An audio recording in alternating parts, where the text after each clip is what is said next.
நான் இன்ன வரைக்கும் ரெக்ரெட் பண்ண ஒரு விஷயம் என்னன்னா, அப்ப இருந்த சில ப்ரெஷர்னால வந்து எங்களுக்கு ரொம்ப ஹெல்ப் பண்ணாங்க ஒருத்தவங்க. என் பேர் சொல்றேன், அம்மா ஜெயலலிதா அம்மா வந்து ரொம்ப பேக்கிங் பண்ணாங்க. I will always support my wife because ஏன்னா அவங்களோட உள்நோக்கம் தெரியும். She is such a good hearted soul. நேரடி அரசியலுக்கு வரணும் பெரிய மாஸ் இருக்கணுங்க. அது மாஸ் இருக்கணும், இல்லைன்னா பணம் இருக்கணும். இப்போ இருக்கிற அரசியல் நிலைமையில ரோட்ல வச்சுட்டாங்க. கரெக்டாக கேமரா ஆங்கிள் முன்னாடி சாணி இருக்கு. ஏய் சாணி எடுங்க பார்க்குறவங்க பக்கத்தில் நான் அசின் எடுத்துக்கிறேன். ஏய் சாணி எடுங்கன்ட்டு டக்குன்னு என்ன பார்த்து திருப்பி இங்கே சொல்ல முடியாத ஒரு கெட்ட வார்த்தையை சொல்லி, ஏன் நீ எடுக்க மாட்டியா, என்ன இன்னொரு கெட்ட வார்த்தை சொல்லி அதுக்கு வந்தியாங்கிற மாதிரி. என்னன்னா என்னோட லைஃப்ல இனிஷியல் ஸ்டேஜ்ல அவங்க கூட ஒர்க் பண்ணதுனால வந்து ஆணவம் அடங்கியது. ஃபர்ஸ்ட் டைம் கிரேசி மோகன் சார் கோவப்பட்டு பார்த்தேன். என்னடா இவ்வளவு 2 மாசம் உட்காந்து பேசி சடான்னு சொல்லிட்டாரு படம் பண்ணலன்ட்டு. என்னதான் நினைச்சிட்டு இருக்காருலாம் பயங்கர கடுப்பு எனக்கு. Vikatan press meet with director Sundar C. Title sponsor Chennai Samirta international institute of hotel management. 10ஆம் வகுப்பு மற்றும் 12ஆம் வகுப்பு முடித்து கல்லூரியில் சேரும் மாணவர்களுக்கு 100% வேலை வாய்ப்பு வழங்கி சாதனை படைத்து வரும் ஒரே கல்வி நிறுவனம் சென்னை சமிர்தா. 25,000 மாணவர்களுக்கு மேல் வேலை வாய்ப்பு அளித்த ஒரே கல்லூரி சென்னை சமிர்தா ஹோட்டல் மேனேஜ்மெண்ட் கல்லூரி. Hospitality partner feathers Radha hotel Chennai. Immerse yourself in flawless event spaces and impeccable catering.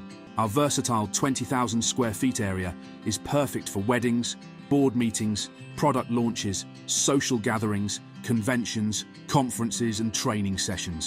Experience perfection and leave a lasting impression on your guests. நீங்க கோயம்புத்தூர்காரரு, உங்க ஒய்ஃப் குஷ்பு மேடம் வந்து மும்பைக்காரங்க, கூட்டு குடும்பமா வேற இருந்தீங்க. இயல்பிலேயே வந்து அந்த கல்ச்சரல் டிஃபரன்ஸ் அப்படிங்கிறது அதிகமா இருந்திருக்கும். அதை எப்படி வந்து சமாளிச்சீங்க, எப்படி ஃபேஸ் பண்ணீங்க? இல்லை அவங்க டோட்டலாக அடாப்ட் பண்ணிட்டாங்க. அந்த கிரெடிட் ஃபுல்லாகவே அவங்க குஷிக்கு தான். இப்போ என்னோட வாழ்க்கை இன்னும் தமிழ்நாட்டுக்காரனாக தான் இருக்கு. அவங்க தமிழ்நாட்டுக்காரங்களாக மாறிட்டாங்க. இப்போ ஈவன் எனக்கு என்ன ஆச்சரியம் இருக்குன்னா, அவங்களோட மைண்ட் லாங்குவேஜ் கூட தமிழ் தான். இப்போ நானே அவங்கள்ட்ட கேட்டிருப்பேன், அவங்களோட மைண்ட் லாங்குவேஜ் என்ன இப்போ அப்படின்னா, அவங்களோட மைண்ட் லாங்குவேஜ் தமிழ் தான் இப்போ. இப்போ ஸோ அவங்க ஃபுல்லாக வந்து நம்ம இதுக்கு கல்ச்சருக்கு அடாப்ட் ஆகிட்டாங்க. இன்ஃபேக்ட் நான் கல்யாணம் பண்ணும்போது ஒரு இது போட்டேன், நீ எனக்கு ஹிந்தி கற்றுக் கொடு, நான் உனக்கு தமிழ் கற்றுக் கொடுக்குறேன்ட்டு. இந்த நிமிஷம் வரைக்கும் ஒரு வார்த்தை எனக்கு ஹிந்தி தெரியாது. என் வீட்டில் அதான் சொந்த பிள்ளைங்களும் பொண்டாட்டியும் ரகசியமாக பேசிக்குவாங்க முன்னாடி தைரியமாக. அவங்க ஹிந்தியில் பேசிக்குவாங்க, நமக்கு ஒன்றும் தெரியாது. திட்டுறாங்களா கொஞ்சறாங்களா தெரியாது. ஸோ அவங்க டோட்டலாக வந்து அந்த கிரியேட்டிவ் ஃபுல்லாக அவங்க தான். அவங்க ஃபுல்லாக நம்ம கல்ச்சர் மாறிட்டாங்க. என்ன இன்னும் அவங்களுக்கு ஒரே ஒரு விஷயம் என்னென்னா, நான் அந்த இட்லி பிடிக்காது. எனக்கு இட்லி தோசை தான் ரொம்ப பிடிக்கும். அவங்களுக்கு இட்லி தோசை பிடிக்காது. சரிங்க, அவங்க பேரில் குஷ்பு இட்லிலாம் இருக்குது. ஆனால் அவங்க குஷ்பு சாப்பிட மாட்டாங்க இட்லி. அவங்க சாப்பிட்றது வந்து நார்த் ஃபுட்டா சார்? இல்லை நம்ம ஃபுட்டு தான். இருபதில் அவங்களுக்கு இட்லி பிடிக்காது. அவங்களுக்கு ரொம்ப பிடிச்சது சாதாரண ரச சாதம் தான் போதும். சார் குஷ்பு மேம் உங்களுக்கு ரொம்ப என்கரேஜிங்காக இருப்பாங்கன்றத சொன்னீங்க. ஆக்டிவ் பாலிடிக்ஸில் மேம் இருக்கிறதுனால ஒரு சில நேரங்கள் அவங்க பேசுறது சர்ச்சையாகும், இல்லை அவங்கள பற்றின விஷயங்கள் சர்ச்சையாகும் போது நீங்கள் எப்படி அவங்களுக்கு ஆலோசனைகள் கொடுப்பீங்க? அந்த மாதிரியான சூழலில் வீடு எப்படியான ஒரு சுச்சுவேஷனில் இருக்கும்? சில விஷயம் வந்து தப்பாக ப்ரொஜெக்ட் பண்ணப்படுது. உதாரணத்துக்கு பார்த்தீங்கன்னா 2005 வந்து ஒரு பிரச்சனை வந்துச்சு. அது சிம்பிளாக பார்த்தீங்கன்னா ஒரு 2 மீடியா 2 புதுசாக ஆரம்பித்த ஒரு மாலை பத்திரிகை வந்து அவங்க ஒரு டேப்லாய்ட் மாதிரி ஆரம்பித்தாங்க. அவங்க சொல்லாத ஒரு விஷயத்த வந்து சொன்ன மாதிரி வந்து போட்டாங்க. இது அந்த ஈவினிங் பேப்பரில். உடனே என்ன பண்ணாங்க, அவங்களுக்கு ஆப்போசிஷனாக இருக்கிற ஒரு டெய்லி பத்திரிகை, காலை பத்திரிகை, அது அடுத்த நாள் காலையில் நாங்கள் போடுறோன்னு அதோட அடிஷ்னலாக இவங்க சொல்லாத இன்னொரு லைனை போடுறாங்க. இவங்க சொன்ன கண்டென்ட் என்ன ஒரு விஷயம், அதில் இருக்கிற முன்ன 4 வார்த்தையை தூக்கிட்டு அதில் எது தப்பான அர்த்தம் வருமோ அதை மட்டும் போட்டாங்க. உடனே அதுக்கு இவங்களுக்கு நாங்கள் வந்து இவங்களுக்கு மேலே போடுறோன்னு பார்த்தீங்கன்னா இவங்க சொல்லாத ஒரு வார்த்தையே போட்டாங்க. என்ன வார்த்தை? ரொம்ப அர்ட்டிங்கான, யாராக இருந்தாலும் கோபம் வர்ற மாதிரி ஒரு விஷயம். தமிழ் பெண்களுக்கு கற்பு கிடையாதுன்ட்டு. எந்த முட்டாளாச்சும் இப்படி பேசுவாங்களா? இப்படி பேசுவாங்கன்னு நம்ப முடியுமா? இவங்க ஹெட்டிங்கில் போட்டாங்க. அடுத்த நாள் ஒரு காலை பத்திரிகையில் போட்டாங்க. உடனே அது பொலிட்டிக்கல் இஷ்யூ ஆக்கி பெரிய பிரச்சனையாகி, அந்த மாதிரி நேரத்தில் ஒரு கணவனா நான் முழுக்க அவங்களுக்கு சப்போர்ட்டிவாக நின்னேன். அவங்க ஏதாவது தப்பு பண்ணியிருந்தாங்கன்னா ஓகே கேட்கலாம். நான் இன்ன வரைக்கும் ரெக்ரெட் பண்ண ஒரு விஷயம் என்னென்னா, அப்போ இருந்த சில ப்ரெஷர்னால வந்து எங்களுக்கு ரொம்ப ஹெல்ப் பண்ணாங்க ஒருத்தவங்க. என் பேர் சொல்கிறேன், அம்மா ஜெயலலிதா அம்மா வந்து ரொம்ப பேக்கிங் பண்ணாங்க. அப்போ அவங்க சார்பான ஒரு இன்டர்வியூ வந்து என்ன பண்ணாங்கன்னா, சும்மா ஒரு மன்னிப்பு மாதிரி சொல்லிவிடுங்க, தப்பாக இருக்குது, ஏன்னா இது தேவையில்லாமல் பொலிட்டிக்கலாக பெரிய இது பண்ணுறாங்கன்ட்டு. அப்போ நான் வந்து குஷ்டு சொன்னேன், இந்த மாதிரி சும்மா ஒரு இது மாதிரி ஒரு பைட் கொடுத்துரு, நான் சொன்னது தப்பாக புரிந்து கொள்ளப்பட்டால் மன்னிச்சிருங்க அப்படின்ட்டு. அப்படி அழுதாங்க அன்னைக்கு. ஏன்னா நான் சொல்லவே இல்லை, நான் பண்ணாத ஒரு விஷயத்துக்கு நான் எதுக்கு வந்து சாரி கேட்கணுன்ட்டு. அப்போ நான் வந்து இல்லை நீ பண்ணிடு, நீ சொல்லிடு, எல்லாம் சொல்கிறேன். பிகாஸ் என்னோட வெல்விஷர்ஸ் எல்லாம் சொன்னாங்க, நீ சொல்லிடுனேன். அப்படி சொன்னதுக்கு நான் இன்ன வரைக்கும் வருத்தப்பட்டுருக்கேன். ஏன்னா அன்னைக்கு ஒரு நாள் அவங்க அழுதாங்க, அதுக்கப்புறம் நான் அதை நினைக்கும் போதெல்லாம் எனக்கு ஃபீலிங் ஆகும். ஸோ என்னை பொறுத்தவரை என்ன, அவங்க பண்றது நியாயமா இருக்கிற பட்சத்தில் நான் சப்போர்ட் பண்ணுவேன். நியாயமா தான் இது வரைக்கும் இருந்திருக்கு. தேவையில்லாம உட்காந்துட்டு அதாவது சில பேருக்கு என்னன்னா இவங்களை வச்சு பப்ளிசிட்டி தேடிக்கிறாங்க. இவங்க சொன்ன விஷயத்தையும் வந்து ஏதாவது இன்டைரக்டா போட்டு இது பண்றாங்க. I will always support my wife because ஏன்னா அவங்களோட உள்நோக்கம் தெரியும். She is such a good hearted soul. எல்லாத்துக்குமே நல்லது மட்டுமே நினைக்கிற ஒரு நல்ல மனுஷி. ஸோ அவங்களுக்கு என்னோட சப்போர்ட் ஆல்வேஸ் இருக்கும். உங்களுக்கு நெருக்கமான நண்பர்கள் வந்து தமிழ் தேசியவாதிகளா இருக்காங்க, அதே போல திராவிட இயக்க சித்தாந்தத்துல ரொம்ப பிடிப்புள்ளவங்களா இருக்காங்க. அப்படி இருக்கையில உங்களுடைய மனைவி வந்து தேசிய கட்சியில சேர்ந்தப்ப நண்பர்கள் மத்தியில உங்களுக்கு வந்து எதுவும் தர்ம சங்கடம் எதுவும் இருந்ததா? இல்ல, நாங்க நண்பர்களா மட்டும்தான் சார் இருந்தோம். சித்தாந்தத்தை பொறுத்தவரை அதெல்லாம் ஒண்ணும் இல்லை. அரசியல நீங்க பாத்தீங்கன்னா மேபி நீங்க ஃபாலோ பண்ணிட்டு இருந்தீங்கன்னா எல்லா கட்சியிலையும் அவங்களுக்கு வந்து சில எதிர்ப்புங்கிறது ஒரு கொள்கை ரீதியா வந்தா பரவாயில்ல. வெவ்வேறு காரணத்துக்காக இவங்க ஓகே ஃபேம் இருக்கு, இவங்க வளரக்கூடாதுனாலே ஒரு இவங்க அமுக்கப்பட்டார்கள் மாதிரி தான் நான் சொல்லுவேன். அந்த மாதிரிலாம் இருந்துச்சு. இன்னொன்று, அவங்க குஷோட எடுக்கிற எந்த பொலிட்டிக்கல் ஸ்டாண்ட்லையும் என்னோட பங்களிப்புங்கிறதே கிடையாது. அவங்க சுதந்திரம் என்ன முடிவு எடுக்கிறாங்களோ அதுதான். மற்றபடி வந்து என்னோட நண்பர்கள் எல்லா கட்சியிலும் இருக்காங்க. என் நண்பர் சீமான் வந்து என்னோட ரொம்ப நாங்கள் வந்து வாடா போடான்னு பேசிக்கிற அளவுக்கு நெருங்கிற நண்பர் தான் அவர் இந்த நிமிஷம் வரைக்கும். நானும் சீமானோட அரசியல் பற்றியும் பேசிட்டது இல்லை, என் ஒய்ஃபோட அரசியலை பற்றியும் பேசிட்டது இல்லை. நாங்கள் பேசினா வந்து எங்களோட எங்களோட பொதுவான விஷயம் தான் பேசிக்கும் போலே அது இது இல்லை. இன்னொன்று, இப்போ அந்த மென்டாலிட்டி வந்துடுச்சு சார். அவங்கவுங்க லைன் அவங்கவுங்களுக்கு. ஸோ அதனால அது எந்த வகையிலையும் கிளாஷ் ஆனதில்லை எங்களுக்கு. உங்கள் மனைவி குஷ்பு மேம் வந்து அரசியலில் இருந்தாலும் நீங்கள் அரசியல்லேருந்து விலகியே இருக்கீங்க. அவங்களுக்காக கூட நீங்கள் பிரச்சாரத்துக்கு போனதில்லை. ஆனால் சமீபத்தில் தேர்தலில் ஏசி சண்முகத்துக்காக வேலூரில் பிரச்சாரம் பண்ணீங்க. அதுக்கான காரணத்தை கூட நீங்கள் அங்கே சொன்னீங்க. அதுக்கு அதை ஒட்டி இந்த கேள்வி கேட்குறேன். நீங்கள் நேரடியாக அரசியலில் வர்றதுக்கான வாய்ப்புகள் எதுவும் இருக்குது சார்? எனக்கு என்னென்னா, இப்போ ஃபர்ஸ்ட் ஏசி சண்முகம் சார் பிரச்சாரம் விஷயம் நான் சொல்லிடுறேன். நான் ஒன்றும் பூசி மெருப்பில், ஏன்னா நம்ம பப்ளிக்காக தான் ஒரு பிரச்சாரத்துக்குன்னு போகிறோம். இப்போ நம்ம குடும்ப உறுப்பினர் வந்து எலெக்ஷனில் வந்து போனதாக குஷ் 1000 விளக்கில் என்ன போது நான் மைக்கு பிடிச்சி பேசவே ஒழிய அவங்களுக்கு சப்போர்ட்டிவாக நான் ஒர்க் பண்ணிட்டு தான் இருந்தேன். இப்போ நம்ம குடும்பத்தில் ஒருத்தவங்க பண்ணும்போது இப்போ மதிப்புக்குரிய இவர் அன்புமணி ராமதாஸ் சாரோட சௌமியா மேடம் பண்ணும்போது அவங்களோட டாக்டர்ஸ் போய் பிரச்சாரம் பண்ணாங்க. அந்த மாதிரி ஏசி சண்முகம் சார் வந்து என்னோட கூட பிறக்காத அண்ணன். இது வந்து ஒரு எங்களோட அனுபவம், எங்களோட கிட்டத்தட்ட 25 வருஷம் நட்பு. ஸோ அவருக்காக நான் போய் பண்ணேன். பிரச்சாரத்தில் நான் வந்து எந்த வகையிலையும் அரசியல் பேசல. ஏசி சண்முகம் சார் நல்லவர், அவர் இது வந்தால் இது பண்ணுவார், இது பண்ணியிருக்காருன்னு பேசின ஒழிய மற்றவங்க யாரை பற்றியும் எந்த கட்சியை பற்றியோ அவங்க வேண்டாம் இவங்க கெட்டவங்க எல்லாம் எதுவுமே பேசல. இது வந்து ஒரு பார்ட்டு. இன்னொன்று, சாதாரண ஒரு சிட்டிசனாக பார்த்தாலும் கோவம் வருதுங்க. அந்த ரோடெல்லாம் பாருங்கள், அநியாயம். மேலே ஒரு தாரை போட்டு மூடிட்டு போயிடுறாங்க. ஒரு மாதத்துல பார்த்தா குண்டு குழி மாதிரி, 2 மாதம் கழிச்சு மறுபடியும் அதே இடத்துல ரோடு போடுறாங்க. ஒரு சாதாரண சோப்பு வாங்கினா நம்ம வந்து என்ன சொல்கிறோம், கீழே அது பார்க்குறோம்ல, கேரண்டி எவ்வளோ இது நாளைக்கு வரைக்கும் நீங்கள் யூஸ் பண்ணலான்ட்டு. ஒரு ரோடு போட்டால் அந்த ரோட்டில் கான்ட்ராக்டர் இதை வைங்க, பேரை வைங்க, அவரை நம்பரை போடுங்க. இந்த ரோடு எத்தனை வருஷத்துக்கு ஒர்க் பண்ணிட்டு போட்டு வைக்கணும். ரோடு பிரச்சனை ஆச்சுன்னா கான்ட்ராக்ட் வரணும். இதெல்லாம் பேசிக்கான கோபங்கள் எல்லாம். இது நான் சும்மா உதாரணத்துக்கு ரோடு சொல்கிறேன். எத்தனையோ பார்த்தா கோபமாக வருது இந்த டோட்டல் சிஸ்டத்தெல்லாம் பார்க்கும்போது. ஸோ அதுக்காக நீ கடைசி என்ன கேட்டீங்க? நேரடியாக அரசியலுக்கு நேரடியாக அரசியல் வர்றவங்களுக்குலாம் எனக்கு மாசு இல்லை. ஆனால் இந்த மாதிரி கோபம் வருது. யாராச்சும் நல்ல அரசியலுக்கு பண்ணால் நான் வந்து சப்போர்ட் பண்ணுவேன் ஓப்பனாக ஒழிய, நேரடியாக அரசியலுக்கு வரணும்னா பெரிய மாசு இருக்கணுங்க. அது மாசு இருக்கணும், இல்லைன்னா பணம் இருக்கணும். இப்போ இருக்கிற அரசியல் நிலைமையில இது ரெண்டுமே ஆகிட்டு இல்லை. மேம் பிஜேபியில் இருக்காங்க சார், நீங்கள் மாசு இருக்கணும் இல்லை பணம் இருக்கணும் அப்படின்றீங்க, அது எப்படி சார் எடுத்துக்கிறது? இதனால தாங்க நான் சோஷியல் மீடியாலே இல்லை. நான் இல்லை சார், நான் வந்து என்னன்னா டக்குன்னு கோவம் வந்து ஏதாச்சும் மனசில் பார்த்தா டக்குன்னு மனசில் சில சமயம் எனக்குலாம் ஆண்டவனை தேங்க் பண்ணிக்குவேன். பேப்பரில் சில கோவம் வரும். இதே நம்ம ஒரு ட்விட்டரில் இருந்தால் என் பொண்டாடி மாதிரி தான் உண்மையை சொல்லி அப்போ மாட்டிக்கணும். நான் அதனால தான் நல்லது இந்த சோஷியல் மீடியா எதுலையுமே இருக்கிறது இல்லை. சில விஷயம்லாம் பார்க்கும்போது அவ்வளோ வெறுப்பாக இருக்குது நடக்கிறதெல்லாம். சில சமயங்கள்லாம் அவங்க கொஞ்சம் இப்போ பொறுமையாயிட்டாங்க. நம்மளுக்கு பதில் கிடைச்சிருச்சு சார், பதில் கிடைச்சிருச்சு சார். தமிழ்நாட்டுல பாஜகவோட வெற்றி வாய்ப்பு எப்படி சார் இருக்குது? நான் என்ன பிரசாந்த் கிஷோரா? நான் எனக்கு அதெல்லாம் தெரியலங்க. எனக்கு வந்து நான் ஏசி சண்முகம் சார் பிரச்சாரம் போனேன், அவர் ஜெயிக்கணும், அவ்வளவுதான். மற்றபடி வந்து பிஜேபி ஜெயிக்கணும்னு என் ஒய்ஃப் ஆசைப்படுவாங்க. நான் நியூட்ரல் பர்சன். பட் இதுக்கெல்லாம் பதில் என் மனசுல இருக்கு, சொல்ல மாட்டேன்.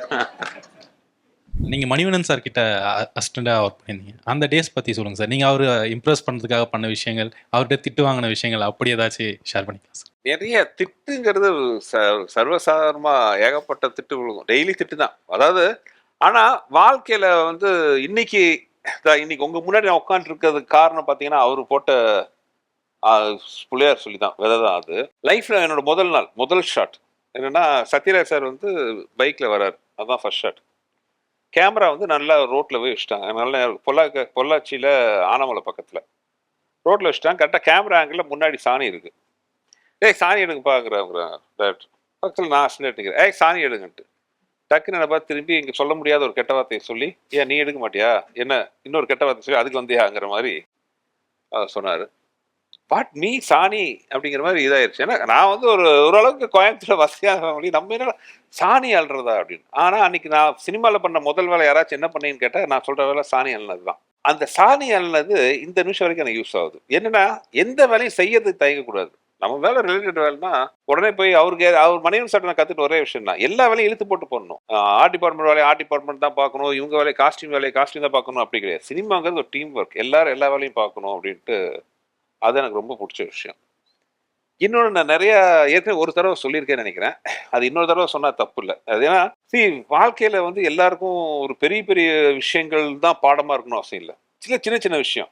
நான் ஒரு 3rd or 4th ஸ்டாண்டர்ட் படிக்கும்போது என் கிளாஸ்மேட் ஒருத்தன் பையன், நானும் அவனும் 2 பொடினா, அப்போ நான் காஃபி மட்டும் தான் சாப்பிடுவேன். அப்போ ஒரு நாள் அவன் டீ மட்டும் தான் சாப்பிடுவான். நான் அவன்கிட்ட கேட்டேன், நீ எப்படா காஃபி சாப்பிட்ற, எப்படா டீ சாப்பிட்றேன்னு நான் கேட்டேன். அவன் எங்கிட்ட திருப்பி ஒரே கேள்வி தான் கேட்டான், நீ எப்படா காஃபி சாப்பிட்ற அப்படின்னு. இது கேட்க சாதாரண விஷயம் இல்லை, முக்கியமான விஷயம் இல்லை, ஆனால் என் லைஃப்பில் பெரிய பாடம். அவங்கவுங்க டேஸ்ட் அவங்கவுங்களுக்கு, நம்ம மற்றவங்க விஷயத்தை தலையிடக்கூடாதுங்கிற மிகப்பெரிய பாடம் எனக்கு அதில் தான் வந்துச்சு. அந்த மாதிரி மணிவண்ணன் சார்ட்டு இந்த குட்டி குட்டி விஷயங்கள் நான் கற்றுக்கிட்டது தான் இந்த நிமிஷம் வரைக்கும். நான் ஏற்கனவே ஒரு இன்ஸ்டன்ட் சொல்லியிருக்கேன், டிஸ்கஷன் எல்லாம் போவோம். டிஸ்கஷன் போனோம்னா அப்போ வந்து சுந்தரராஜ் சார் பழைய காமெடி இருக்கு, இங்கே நீ தான் அதிகம் படித்தவன் தலகணத்தில் ஆடாதேன்னு சொல்லுவார், 2வது படித்தவன் ஒரு ஆஃபீஸில் சேர்ந்து. அந்த மாதிரி அங்கே வந்து நான் தான் கொஞ்சம் அதிகம் படித்த ஒரு தோரணையில் தெரிவேன். அங்கே நான் தான் நல்லா கிரிக்கெட் விளையாடுவேன். நான் கேமராமேன் யூகே சேர்ந்து போகிறேன், அசிஸ்டன்ட் கேமரா கிரிக்கெட்லாம் விளையாடுவோம். இப்போ டிஸ்கஷன் என்ன, சாயங்காலம் அவர் உட்காந்து டிஸ்கஸ் பண்ணிடுவார், பகல் நேரத்தில் ஜாலியாக கிரிக்கெட் விளையாட்டு சமைச்சு கிமிச்செல்லாம் இருக்கும். கிரிக்கெட் விளையாடுறது மணிவண்ணன் சார் ரொம்ப பிடிக்கும். அவர் நார்மல் பிளேயரு, ஆனால் எல்லாம் சேர்ந்து விளையாடுறது ரொம்ப பிடிக்கும். அந்த மாதிரி ஒரு தடவை கிரிக்கெட் விளையாடும் போது புதுசாக அசிஸ்டன்ட் ஒரு வேலைக்கு சேர்ந்துருக்காரு, நல்ல டைரக்டராக பின்னாடி உருவானார், ராசமுதரவன். Unfortunately it's no more no. அவர் தான் புதுசாக அசிஸ்டன்டாக வேலைக்கு சேர்ந்துருக்காரு. மணிவண்ணன் சார் கூப்பிட்டார், வாடா கிரிக்கெட் விளையாடலாம் அப்படின்ட்டு. அவருக்கு அதில் இன்ட்ரெஸ்ட் இல்லை. நம்ம என்ன டைரக்ஷனுக்கு வந்திருக்கோம், கதையெல்லாம் பேசாமல் கிரிக்கெட் விளையாண்டுருக்காங்க மாதிரி ஒரு தோரணையில் பார்த்துட்டு இருந்தார். வாப்பா கிரிக்கெட் விளையாடலான்னு கேட்டோன்னே அவர் வந்து, இல்லை சார் கிரிக்கெட் விளையாட தெரியாது. அப்போது டைரக்ஷன் மட்டும் கொலை தொழிலா, உங்க அப்பா பிறக்கும் போதே உனக்கு கற்றுக் கொடுத்து அனுப்பிச்சிட்டாரா அப்படின்னாரு. வந்து 4 பால் ஒரு 4 தடவை பந்த பொறுக்கி போட்டா கற்றுக்க போற வாப்பா அப்படின்னாரு. அப்புறம் அவர் வந்தாருன்னு வைங்க.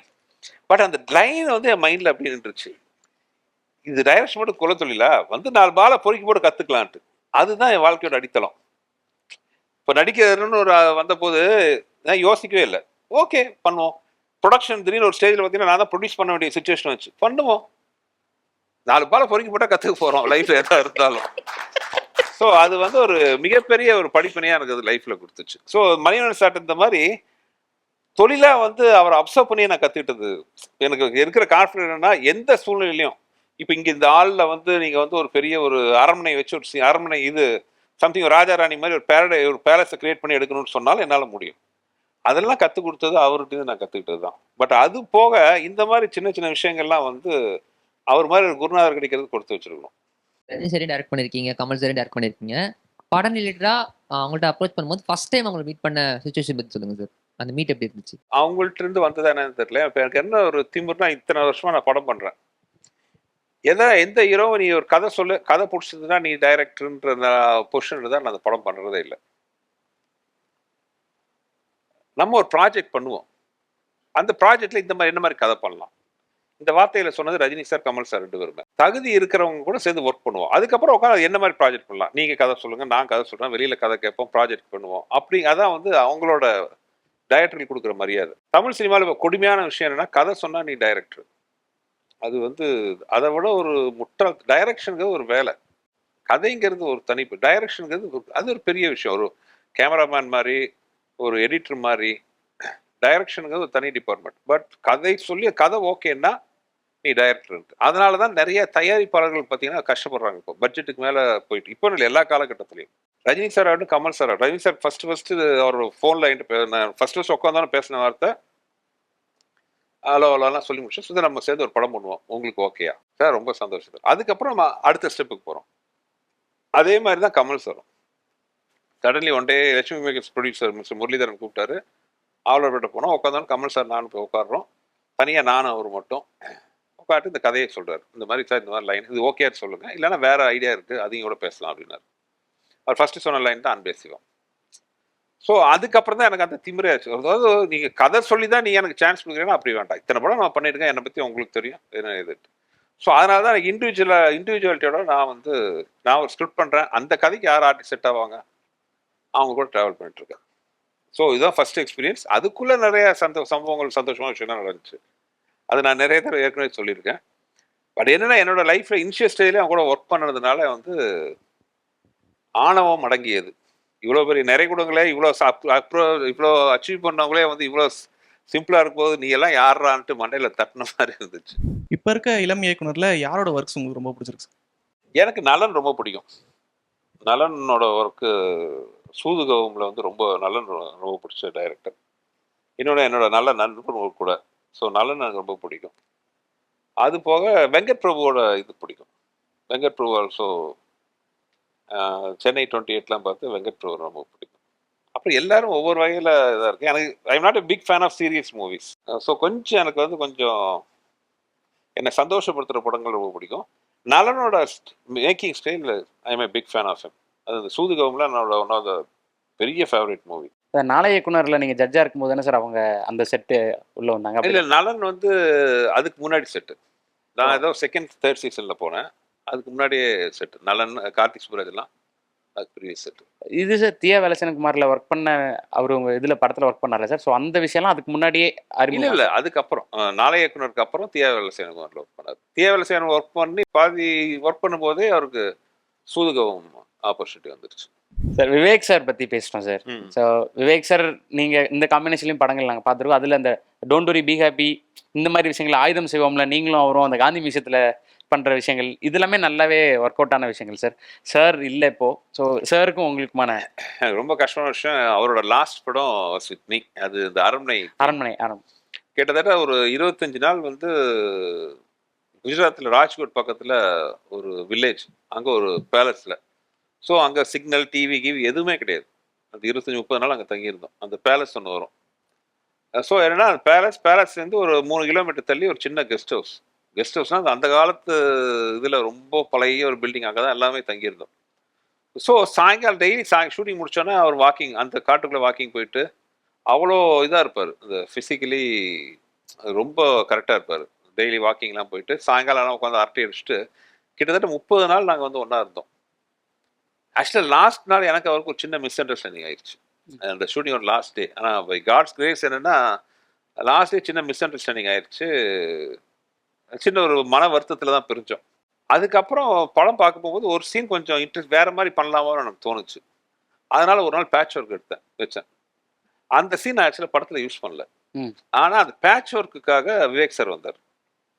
இங்கே சென்னையில் ஷூட் பண்ணோம் பேட்ச் ஒர்க். அன்றைக்கி எங்களோட அந்த பழைய மன வருத்தத்தெல்லாம் மறந்து ஒரு 2 மணிக்கெலாம் ஷூட்டிங் முடிஞ்சிருச்சு. முடிச்சதுக்கு அப்புறமும் நான், விவேக் சார், யோகி பாபு எல்லாம், மனோபாலா சார் எல்லாம் அரட்டை அடிச்சுட்டு கிட்டத்தட்ட 6 மணி வரைக்கும் சும்மா வெட்டின கதை பேசி சிரிச்சுட்டு கிளம்பி போனோம். அதுதான் நான் அவரை கடைசியாக பார்த்தது. ஸோ எனக்கு மனசு என்ன நல்ல வேலை அந்த ஒரு நாள், இதுக்காகவே அந்த ஒரு நாள் பேட்ச் ஒர்க் வச்சோமா என்னன்னு தெரியல, அந்த ஒரு நாள் இல்லாமல் இருந்திருந்தா எனக்கு லைஃப் லாங் ஒரு உறுத்திக்கிட்டே இருக்கும். ஏன்னா அவரும் நானும் அவ்வளோ ஒரு லாங் ஜேர்னி, எத்தனை படங்கள் நாங்கள் 2 பேரும் சேர்ந்து பண்ணியிருக்கோம். கடைசியாக நான் அவர் சேர்ந்து சந்தோஷமாக பேசி சிரிச்சுட்டு பிரிஞ்சோம். அந்த படத்தோட டப்பிங் முடிச்சது. நான் டப்பிங் அந்த படத்தை டப்பிங் பேச நான் போகல. டப்பிங் முடிச்சுட்டு எனக்கு ஃபோன் பண்ணுறாரு. ஒரு சின்ன ஒரு கரெக்ஷன் ஒன்று இருக்குது, நான் மண்டே வரேன். இது எனக்கு தேர்ஸ்டே வெள்ளிக்கிழமை ஃபோன் பண்ணுறாரு. வெள்ளிக்கிழமை வியாழக்கிழமை சம்திங் அந்த மாதிரி. நான் மண்டே வரேன். அந்த ஒரு போர்ஷன் அது மட்டும் சின்ன தோணுச்சு. நல்லா இம்ப்ரூவைஸ் பண்ணுவார், பயங்கரமாக இம்ப்ரூவைஸ் பண்ணுவார். நான் அதனால் அது மட்டும் பண்ணுறேன்னாரு. அதுக்குள்ளே போயிட்டார். நல்ல தங்கமான மனுஷன். அதான் என்னென்னா நமக்கு எல்லாத்துக்கும் சந்தோஷத்தை கொடுக்குறவங்கள சீக்கிரம் ஆண்டவன் தூக்கிறானு இதாக இருக்குது. Vivek sir, Manobala sir, SPB sir, இப்போ பாருங்க சேஷு. இத்தனை வருஷமாக அவர் என் படம் நான் பெருசாக இது பண்ணல, சின்ன சின்ன கேரக்டர் பண்ணியிருக்காரு. அரண்மனை 4ல் பார்த்தீங்கன்னா அவ்வளோ ஒரு இன்ட்ரெஸ்டிங்கான கேரக்டர், படம் ஃபுல்லாக வர மாதிரி. எனக்கு அவர் அவ்வளோ பிடிச்சிருக்கு. என்னன்னா அது மனோபாலா சார் பண்ண வேண்டிய கேரக்டர். அவர் கரெக்டாக வந்து நான் ஷூட்டிங் ஒரு வாரம் முன்னாடி மெசேஜ் அனுப்புறாரு, இந்த மாதிரி ஃபோட்டோவோட அப்போலோவில் படுத்துட்டு இருக்காரு. ஒரு பெரிய மெசேஜ், இந்த மாதிரி எனக்கு உடம்பு சரியில்லை, என்னால் வர முடியல, தப்பாக நினச்சிக்காத அப்படி இப்படின்ட்டு. அப்புறம் நான் ஃபோன் பண்ணி பேசினேன், அவுட்டோர்லேருந்து ஃபோன் பண்ணி விடுங்க சார், என்ன இந்த படம் தானே, அடுத்த படத்தில் பார்த்துக்கலாம். இல்லைடா வரமாட்டேன் அப்படிங்கிற மாதிரி சொன்னார். மனோபல சார், சும்மா இப்படிலாம் பேசாதீங்க சார்னு ஃபோனை விளையாட்டாக பேசிட்டு ஃபோனை கட் பண்ணிட்டேன். அவரு போயிட்டாரு. இப்போ சேஷு இந்த அடுத்த படத்தில் கூட பார்த்தீங்கன்னா அவருக்கு அவ்வளோ, இந்த படத்தில் சூப்பராக ஒரு கேரக்டர் பண்ணியிருக்காரு. Manobala sir character. அப்புறம் சேஷு தான் வந்து திடீர்னு மனோபாலா சார் வர முடியும்னா சேஷுக்கு ஃபோன் பண்ணி அங்கே ஒரு 10 நாள் கண்டினியூஸாக வரணும்னு உடனே மற்ற ஷூட்டிங்லாம் வச்சுட்டு வந்துட்டார். 15 நாள் அப்படி சந்தோஷமாக அங்கே இருந்துட்டு கிட்டத்தட்ட ஒரே ஒரு நாள், நான் வழக்கமாக அவ்வளோ டேக் எடுக்க மாட்டேன். ஒரு சேஷு ஒரு நாள் ஒரு சீக்வன்ஸ் பார்த்தீங்கன்னா தமிழ் தெலுங்கு ரெண்டுலையும் நடிக்கணும். கிட்டத்தட்ட ஏகப்பட்ட டேக் வாங்குறாரு. அண்ணா என்னன்னா உனக்கு பேர் வாங்கி கொடுக்குற ஷாட், நல்லா பண்ணுட்டு அதெல்லாம் பண்ணோம். டப்பிங்லாம் முடிச்சிட்டாரு. இப்போ அடுத்த படத்தில் அவ்வளோ பெரிய கேரக்டர், அவர் அவ்வளோ குஷியாக இருந்தார். சார் 20 நாள் சார் வந்து கூட இருக்க போகிறோம் சார்ன்ட்டு. ஏன்னா நமக்குலாம் சந்தோஷத்தை கொடுக்குறவங்கள சீக்கிரம் தூக்கிடுறாங்க. அதான் என்னன்னு புரிய மாட்டேங்குது. நீங்களும் கார்த்தி சாரும் நிறைய படங்கள் ஹிட் படங்கள் கொடுத்துருக்கீங்க. ஆனால் இண்டஸ்ட்ரிக்குள்ளே வந்து அவரை ஹேண்டில் பண்ணுறது வந்து கொஞ்சம் சிரமம் அப்படின்ற மாதிரியான ஒரு பேச்சு இருக்குது. ஸோ அவர் கூட நீங்கள் இவ்வளோ நாள் ட்ராவல் பண்ணீங்களே சார், அந்த ஒரு டாக்கை நீங்கள் எப்படி பார்க்குறீங்க? சிம்பிள் விஷயம். சத்யராஜ் சார் இருக்கார். சத்யராஜ் சார் வந்து காலையில் 7 மணி ஷூட்டிங்னு வைங்களேன், 6:55க்கு மேக்கப்போட வந்து நிற்பார். அதுதான் சத்யராஜ் சார். கார்த்திக் சாரோட ஹேபிட் என்ன, ஒரு 10-10:30க்கு ஷூட்டிங் வருவார். இதுதான் அவரோட ஹேபிட். அவங்க ஒன்றும் இப்போ இன்னைக்கு தான் ஆரம்பிக்கல, இந்த பழக்கம் இதுதான். நீங்கள் சத்யராஜ் சார் படத்தில் போட்டுட்டு அவர் 7:05க்கு வந்தாருன்னா அவர்கிட்ட கேட்கலாம், ஏன் சார் நீங்கள் 6:55க்கு வருவீங்க, கரெக்ட் டைமுக்கு வருவீங்க தானே, உங்கள்கிட்ட இது பண்ணுறோம், நீங்கள் என்ன சார் லேட்டாக வரீங்கன்னு கேட்கலாம். ஏன்னா அவர் கரெக்ட் டைமுக்கு வர்றவர். அதே மாதிரி கார்த்திக் சார் 10:30க்கு தான் வருவார்னு தெரிஞ்சு தான் நீங்கள் போடுறீங்க. நீங்கள் படத்தில் போட்டு நீங்கள் 7 மணிக்கு ஏன் வரேன்னு கேட்டால், ஏங்க நான் எப்பவுமே அப்படி தானே வந்துட்டுருக்கேன், இதுதான பிரச்சனை. அதே மாதிரி கார்த்திக் சாருக்கு ஒரு 3 நாள் ஷூட்டிங் வச்சிங்கன்னா ஒரு நாள் கொஞ்சம் லீவ் விட்டுருங்க. 2 விஷயம்தான். காலையில் 10:30 மணிக்கு அப்போ நீங்கள் ஆஸ் எ டைரக்டராக நீங்கள் பிளான் பண்ணும்போது மற்ற ஷாட்லாம் எவ்வளவோ இருக்க போகுது. நீங்கள் 7 மணிக்கு ஆரம்பித்தாலும் அது ஒரு சீனில் எவ்வளோ ஷாட் இருக்கும். நீங்களாம் உட்காந்து பேசிகிட்டு இருக்கோம், ஒரு வைடு வைக்கலாம், நீங்கள் க்ளோஸில் கேட்குறது வைக்கலாம், ஏன் சர்ஷன்லேருந்து வைக்கலாம், அப்புறம் என்னோட க்ளோஸ் வைக்கலாம். நீங்கள் க்ளோஸில் நீங்கள் பேசுகிற ஷாட்லாம் ஃபஸ்ட் எடுத்துகிட்டு இருக்கலாமா, நம்ம பிளானிங் பண்ணிட்டா. அப்படி இல்லாத போது தான் பிரச்சனையாகுது. நீங்கள் எங்கே 7 மணிக்கு வரீங்கன்ட்டு அது கொஞ்சம் வாக்குவாதம் வரும், கோச் 4 நாள் வர மாட்டார். பேசிக் அவங்கவுங்களோட ஒர்க்கிங் ஸ்டைல்னு ஒன்று இருக்குது, அதுக்கு தகுந்த பண்ணுறது தான். இப்போ என்கிட்டே கேளுங்க, 6 மணிக்கு ஷூட்டிங், 6 மணிக்கு மேலே ஷூட்டிங்னா நான் எஸ்கேப்பு. அவனா வந்து ஆஹா இவன் தப்புன்னு இல்லை, நான் கையம் ஒர்க்கு கரெக்டாக முடிச்சிடுறேன். மற்றவங்க 100 நாள் முடிக்கிற வரைக்கும் நான் 50 நாள் பண்ணுறேன். 6 மணிக்கு மேலே எனக்கு ஒர்க் பண்ண பிடிக்காது. ஏன்னா இது ஒரு மைண்ட் வேலை, எல்லா வேலையும் சொல்கிறேன் நான். ஸோ 6 மணிக்கு மேலே கொஞ்சம் நல்லா போய் அடுத்த நாள் மேட்ரு ரெஸ்ட் எடுத்துகிட்டு பேசி பார்த்துட்டு அடுத்த நாள் பண்ணணும். அதனால் கார்த்திக் சார் புரிஞ்சு பண்ணும்போது என்ன இது எத்தனை கிட்டத்தட்ட 6-7 படம் பண்ணேன்னு நினைக்கிறேன். எங்களுக்கு எந்த பிரச்சனையும் கிடையாது. சார் அரண்மனை 4th பார்ட் வருது, காஞ்சனா 4th பார்ட் வந்துருச்சு, 5th பார்ட்டாக நீங்கள் 2 பேரும் சேர்ந்து ஒரு படம் பண்ணலாமே சார். இது கிராஸ் ஓவர் சார். கிராஸ் ஓவரா? ஐயோ வேண்டாங்க, அவர் ஒரு பக்கம் நான் ஒரு பக்கம். எனக்கு ஆக்சுவலாக ஒரு ஆசை இருக்குது, கிராஸ் ஓவர்னு இல்லை, அரண்மனை கலகலப்பை மிக்ஸ் பண்ணி ஒரு படம், அரண்மனையில் கலகலப்பு அப்படி இருக்கு. நான் என்னோட படங்களே இருக்கும்போது நான் ஏன் வெளிப்படம் பாவம் அவங்கள போய் கிராஸ் பண்ணணும், எனக்குள்ளே நான் கிராஸ் ஓவர் பண்ணிக்கிறேன். இல்லை ஹாரன்னு ஒரு விஷயம் பேலன்ஸ் பண்ணுறதுனால சரி இப்படி ஒன்று பண்ணால் என்ன அப்படின்ற மாதிரி சார், வேற ஒன்றும் இல்லை. இதையே வந்து ஒரே மாதிரி இருக்குங்கிறாங்க, அதுவும் ஒரே மாதிரி இருக்குறாங்க, இதை ரெண்டையும் சேர்த்து மிக்ஸ் பண்ணி சார் இந்த அரண்மனையில் கலகலப்பு அது ஐடியா இருக்குது அப்படி தானே சார்? இல்லை சும்மா அது ஒரு ஐடியா வச்சிருக்கேன், பார்க்கலாம். எல்லாமே எவ்ரி திங் 2 விஷயம் டிசைட் பண்ணுங்க. ஒன்று சக்ஸஸ். இப்போ அரண்மனை 5 வருமானு என்ன கேட்டிங்கன்னா அது அரண்மனை 4 கையில் தான் இருக்குது. ரைட்டு. அதே மாதிரி அரண்மனையில் கலகலப்பு அது ஒன்று. இன்னொன்று கூட நல்ல ஸ்கிரிப்ட் அமையணும். அரண்மனை 4 ஜெயிச்சா அரண்மனை 5 பண்ணலாம், கூட நல்ல ஸ்கிரிப்ட் அமையணும். அது மாதிரி அரண்மனையில் கலகலப்புக்கு ஒரு ஐடியா இருக்குது, அதுக்கு நல்ல கதை கிடைச்சாதான் பண்ண முடியும். ஏன்னா அது ரெண்டுமே ஒரு சக்ஸஸ்ஃபுல்லான ஒரு பேர். அது ரெண்டும் மிக்ஸ் ஆகும்போது ஆடியன்ஸ்ட்டு ஒரு எதிர்பார்ப்பு இருக்கும், ஓகே நல்லா என்ன இருக்க போகுது, காமெடி ப்ளஸ் ஹாரர்னு. ஸோ அதுக்கு தகுந்த மாதிரி நல்ல ஸ்கிரிப்ட் அமைச்சா நான் பண்ணுவேன். கிரேசி மோகன் சார் கூட ஒர்க் பண்ண எக்ஸ்பீரியன்ஸை பற்றி சொல்லுங்கள் சார். அவர் கூட நிறையா படம் ஒர்க் பண்ணணும் அப்படின்ற ஆசை உங்களுக்கு இருந்ததா சார்? கிரேசி மோகன் அதே மாதிரி தான், இளையராஜா சார் மாதிரி என்னோட ரொம்ப பிடிச்ச ஒரு ரைட்டர். அவரோட காமெடியெல்லாம் வந்து அவர் நான் சின்ன வயசில் கோயம்புத்தூர்ல இருக்கும்போது அவர் ட்ராமாலாம் போட்டால் முதலாளாக போய் விழுந்துருச்சு போய் பார்ப்பேன். அப்படி ஒரு பெரிய ஃபேன் அவருக்கு. அருணாச்சலம் பண்ணும் பொழுது அது ஒரு ஃபுல்லாக ஃபஸ்ட்டு வந்து அந்த படம் ஒரு ஃபுல் லென்த் ஹியூமராக தான் ஃபஸ்ட்டு பிளான் பண்ணோம். அப்போ அதுக்கு வந்து ரஜினி சார் சஜஸ்ட் பண்ணார், கிரேசி சார் கூட பண்ணலாமா அப்படின்னு. எனக்கு உடனே ரொம்ப இன்ட்ரெஸ்டாக இருக்குது, அப்படி தான் வந்தோம். அது கிட்டத்தட்ட ஒரு 2-3 மாதம் உட்காந்து 2 மாதம் பக்கமாக அதை உட்காந்து டிஸ்கஸ் பண்ணோம். திடீர்னு ரஜினி சார் கொஞ்சம் எக்ஸ்டீரியர் ப்ரெஷர்னால படத்தில் நடிக்கிற கொஞ்சம் ரீசன் தள்ளி போடலான்னு முடிவு பண்ணார். அப்புறம் என்னையும் கிரேஸ் சாரையும் கூப்பிட்டு அந்த மாதிரி சொன்னார், இல்லை நான் இப்போதைக்கு பண்ணுற ஐடியா இல்லை, கொஞ்சம் நாள் ஆகட்டும். ஆக்சுவலாக அவர் வந்து அப்போ ரஜினி சாருக்கு சின்ன ஒரு ஆசை இருந்துச்சு, ஒரு ட்ராமா ப்ளே போடணுன்ட்டு, ஒரு ஹிஸ்டாரிக்கல் ப்ளே பண்ணணுன்ட்டு ஒரு சின்ன அப்போ ஒரு தாட் இருந்துச்சு. அப்போ கிரேஸ் மோகன் சார் சொன்னால் இது மாதிரி ஹிஸ்டாரிக்கல்லாம் இருக்குது, நான் அப்படி பண்ணும்போது நீங்களாம் கூட வந்து எனக்கு கைட் பண்ணுங்கிற மாதிரிலாம் சொன்னார்.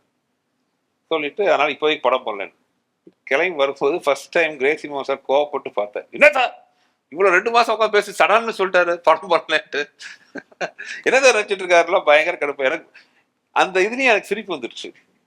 ஏன்னா என் வீட்டில் என் ஒய்ஃப் கோவப்படுவாங்க, என் ஒய்ஃப் கோவப்பட்டா நானும் என் டாக்டர்ஸ் எல்லாம் பயங்கர சிரிப்பு வந்துடும். ஏன்னா நாங்கள் 3 பேருமே 6 footers, அவங்க கொஞ்சம் ஷார்ட்டாக இருப்பாங்களா.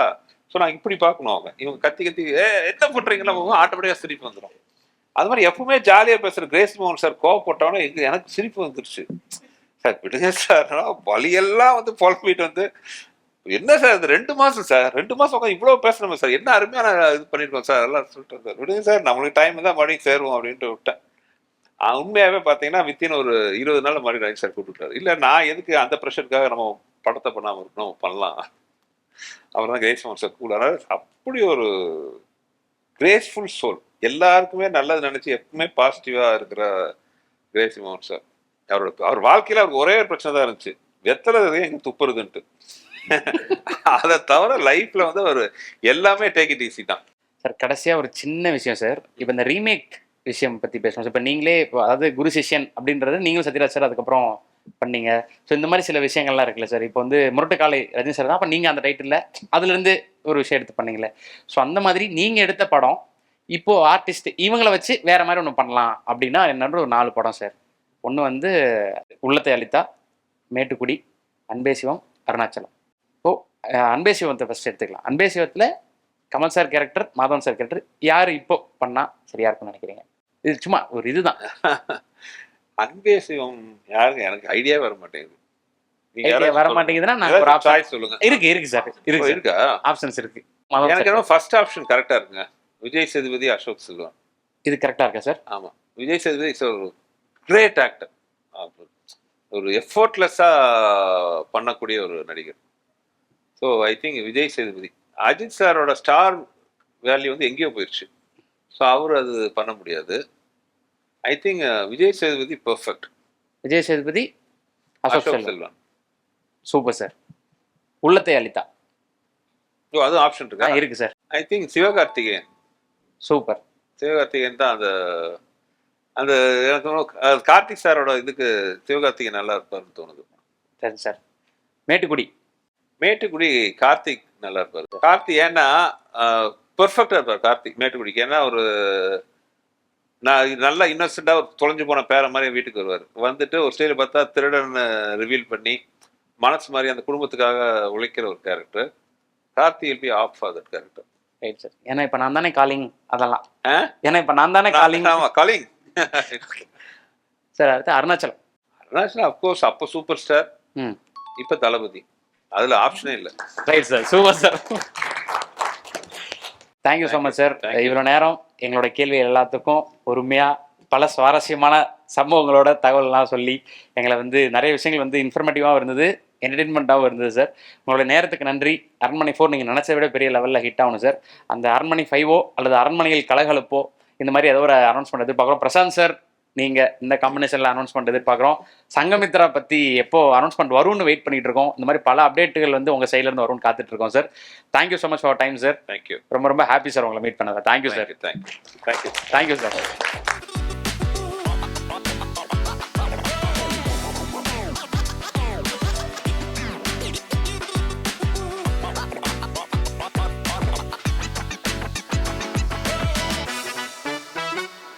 Vikatan press meet with director Sundar C. Title sponsor Chennai Samirta international institute of hotel management. 10ஆம் வகுப்பு மற்றும் 12ஆம் வகுப்பு முடித்து கல்லூரியில் சேரும் மாணவர்களுக்கு 100% வேலை வாய்ப்பு வழங்கி சாதனை படைத்து வரும் ஒரே கல்வி நிறுவனம் Chennai Samirta. Hospitality partner feathers Radha hotel, Chennai.